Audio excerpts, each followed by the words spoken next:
Hello, and welcome to Brotherhood of Dan. Hey Dan. Hey, why are you still wearing your glasses?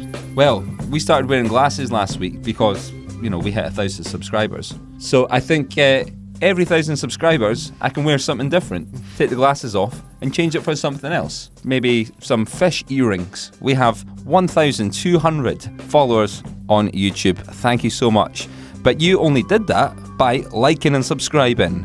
Thank you very much. Please, we really appreciate it. And don't forget to buy the merch. Buy the merch. Today, we are reacting to Finland. I wonder if you can think of any Finnish footballers, Dan. What are you thinking? Jace, I've been waiting for this. Oh, here we go. I have got a special planned for, the listing of the footballers from Finland. And it's a special based around our football club, St Johnstone, SJFC. So we've got goalkeeper Peter Enkelman. YouTube him and have a look at his famous moment, his 15 seconds of fame. 15 minutes? Yeah. 15 seconds of fame. Peter Enkelman, Birmingham Derby, or Peter Enkelman, don't Google Peter Enkelman 2010 Scottish Cup semi-final, or 2011, wasn't it? Scottish Cup semi-final. Oh, I've forgotten what he did. Game. What did he do? He started chucking him in against Motherwell. Oh, really? Yeah. Oh, I'll need to watch it. He had a bad news bear. Former St Johnstone centre forward, Mixu Patalainen. Perthquake. The Perthquake. Mixu Patalainen of Bolton Coroner's Office. If you get that joke and that reference, well done. And of course, the main man himself, the St Johnstone manager, Simo Valakari. Simo Valakari. Simo Valakari. So our manager is a legend already, and he's not been there a full season. And we're bottom of the league by 6 points. And we're bottom of the league, but that's okay because we've got Simo Valakari. No, I generally think he's amazing. I really like him. Oh, he's brilliant. He's a proper guy. So anyway, we're returning to that Dogger Saints podcast you get. Yeah. Anyway, we are going to react to Finland. Thank you for those footballers. Okay, here we go. Let go ja anna tapahtuu, baby anna itse mukaantuu. Tähdet sun silmis ja mä sun päällä, baby ansaiset kaiken hyvän täällä. Let go ja anna tapahtuu, baby voit vielä ittees rakastuu. Tähdet sun silmis ja mä sun päällä, baby ansaiset kaiken hyvän täällä.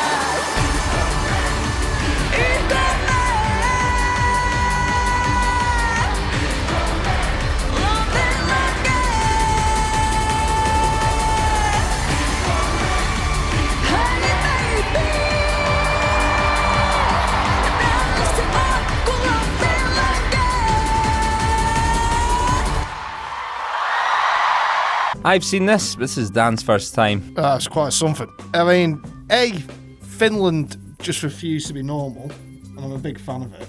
Windows 95 man last year, and now this, and in the past Lordy. They know how to bring the fun. They know how to bring the fun. Someone at the BBC is going to be having an absolute coronary. Oh, this will be okay. I don't know. You think they can sense? If they sense, okay, That well, staging. yeah. I mean, yeah, it's raunchy. I liked it, but that's not. find me someone that's not. Anything. I mean, find me some acts that haven't been that raunchy in Europe. There's people that have crossed that line. Malta reminds me in last week's episode, that when you're out on a good night out and someone brings you Jaeger bombs, like, oh, what are you doing? Yes. That's Malta. These guys, they bring the fun to the party, Yeah. without being a novelty song. They're not a novelty song. They are a fun, energetic entity. It is. Oh my word! That almost was an acronym of Finland. But if you say energetic with an I, Energetic. It was. and an E after the I. Anyway, carry on. Sorry. I mean, again, I don't know how much musical merit there was to the song. Oh, I've got some. But Have you got some? I'll get there in a sec. But finish your piece. It was infinitely listenable. Mm-hmm. I'll give it that. It was fun. It was maybe has that little bit of shock value about it. I don't know. It's shock. I think it could do well. It's shock, but it's not vulgar shock. It's not vulgar. Windows 95 man would approve. He'd be a big fan of this. But you're saying I don't know too much about the music. There's a reason. Well, I really like the song, right? The song. I'm not talking about the staging. Let's talk about the music. I don't know where to start, but we could start. I'm going to start with the pre-chorus, Dan. I'm going to start with the pre-chorus. So just before the chorus comes in, it goes dan da da da da. Dun, dun, da, da, da, da, da, da, da, da, da, da, da, da, da, da. The bits in between my clicks, known as the offbeats, they're being emphasised, okay? And we call that syncopation. Right. Now, you get a lot of syncopation in jazz numbers and swing numbers, like da ba da da da da da da da. A lot of the in between my clicks, that's what's being emphasised. Yeah. That's what's happening in the pre-chorus, okay? And if she kept going with that, the song would be a bit, not boring, but it'd just be like, what's going on here? Is it a jazzy number or something? Yeah, it's not Miles Davis. It's not Miles Davis. But what's quite interesting is that when it gets to the chorus, dun dun dun dun dun dun. Okay, so we come out of that syncopation, everything's on the beat, dun dun dun, and it's just the first 3 degrees of a scale. Do re mi, do re mi. Okay, otherwise known as the tonic, the supertonic, and the mediant. Right. As everyone knows, the first 3 degrees of the scale. Anyway, dun dun dun dun dun dun. Then it goes back to syncopation. Dun dun dun da da da da da. Those offbeats come back in. So it's almost like a window wipers of syncopation, no syncopation, syncopation. And when the syncopation's off, it's simple crotchet. It's just going boom, boom, boom. I think that's quite clever. It's like the simplest melody you could get for a chorus, and we've all fallen for it. And it's hook, line, and sinker. Hook, line, and sinker. So I think that's quite clever. And when you get to the middle 8 bit, everyone scratches their head at the middle 8 bit. But if it's a strong song, the middle 8 will write itself. And I think that's what's happened here. They've used augmentation in their chords, so they're making it longer basically with their chords. They're playing the same chords that we held earlier on, but they're playing it for twice as long to give that sort of breakdown that you get. But then what's interesting is the tempo changes. Right. Little by little, it starts to get faster and faster and faster. Not too much, okay? It's what we call an accelerando, but it's a poco, little by little accelerando. You put your foot in the accelerator in the car, gradually gets faster. That's what's happening here. An accelerando is gradually getting faster. And then you've got the pyrotechnics at the end. Erika Vikman, I think she's oozing in star quality. There's something about her. There's something about her stage presence that I think will connect with people on Eurovision night. And they've got plenty of time to kind of tweak and change everything that's going on. That's my take on it, Dan. I don't know if, we're she independent. She has incredible confidence about her. Yes. And I like that. And I think that shines through. Yeah. And I think it'll, as you say, I think people will pick up on that. And everyone likes a character. That's the whole point of it. Absolutely. So it's time for the scoring, Dan. Now, if you have never watched us before, well, I don't know what you've been doing, but we score it and where we think it will finish on the leaderboard out of 10.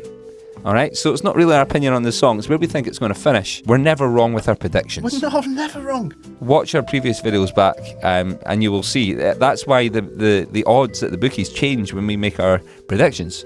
Did they? Down at Genuinely. Odds Centre. Well, yeah, big shout out to Anders from Odds Centre for giving us the tip off that he watches us to get his information. He watches a number of sources, but he said one that he really likes watching for his odds changing is us. So, hey up, Anders from Bergen. Yep. Good guy. About you, Anders. Right, what's your score, Dan? He's Gymsharked it. I've Gymsharked it. Interesting. Okay, so you think that's going to be quite high up on the left-hand side? I do. Excellent. I do. I think that's going to be high up. Reeks of Eurovision. Okay. Are you ready for mine, Dan? Yes. Here we go. Oofed. That's it. That is high. We've not given out a 10 before, have we? Have they all been 9s? Have we given out a 10? I think I gave out a 10 last year to Switzerland. Yes. I did. Who won it? Yeah. So this could be a curse then. This could be narrowly missing out on first place, or we might not score anyone higher than this. Finland, I give you a 9.5. What would give it a 10? I know. Go on. Okay, I might get some hate comments for this, right? But I think involving Carrier in, involving Carrier in some shape or form in a cameo on stage. Now, I might get the hate because people saying she's an independent woman, she doesn't need Carrier. I totally get that, but the chemistry between the two is second to none. When I've seen them perform together, Right. They epitomise energy and charisma and stage presence. And the thing is, Carrier didn't win. She can win, I believe. I think she's got a good chance of winning. I think now I don't want Carrier to dominate it. He's no better than her. She is independent. She has got the talent to do this. But there's some chemistry between the two, and if they can work out somewhere, how about him just singing the chorus, just very couple of shots, or maybe come out at the middle eight, for, I'm talking about 8 bars or something, just to do the bit that she was doing there, and then go away, and then it's all back on Erika. But she's independent. She doesn't need him, but they would work well together. A chemistry thing that I believe would work. I'm going to take your word for that, mate. I'm going to take your word for that. But anyway, tell me what you think would give it a 10. What would you think would give it a 10? There we go. That was the scores. Knock, knock. Who's there? Kev. Kev who? It's Kev from the football. Kev from the football. Kev from the football. Kev from the football. Any famous Finns that you know? Footballers. Famous footballers. Obviously, the best Finnish footballer of all time is Eetu Virtanen. But behind him, there's fellow greats. There's Jonathan Johansson, Peter Enkelman, and of course, Miksu Patalainen. Amazing. And what do you think of the Finnish entry for Eurovision this year? The Finnish entry is decent. It starts off, to me, she sounds like she's pushing herself a wee bit, but she gets into it, and I think her performance is really good. She really owns the stage, but it's not as good a bit of music as others have heard. So I'm giving it a 6 out of 10. It's Kev from the football. Kev from the football. Kev from the football. Cheers, Kev.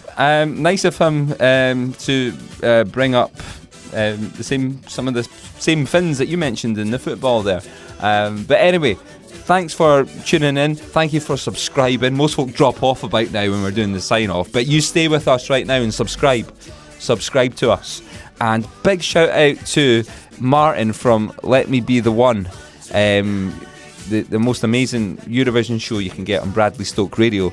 He comments every single week. He's a top guy for Eurovision, always promoting it, always saying positive things about it. He knows his stuff, and he listens to us. I listen to him when I can, but he always makes a comment about footballers and stuff. So check out his wonderful podcast you can get on Mixcloud. Martin is a good guy. Anyway, here's Dan with his famous phrase: Good health and good Eurovision. And stay in the frame. I got shot out of the frame.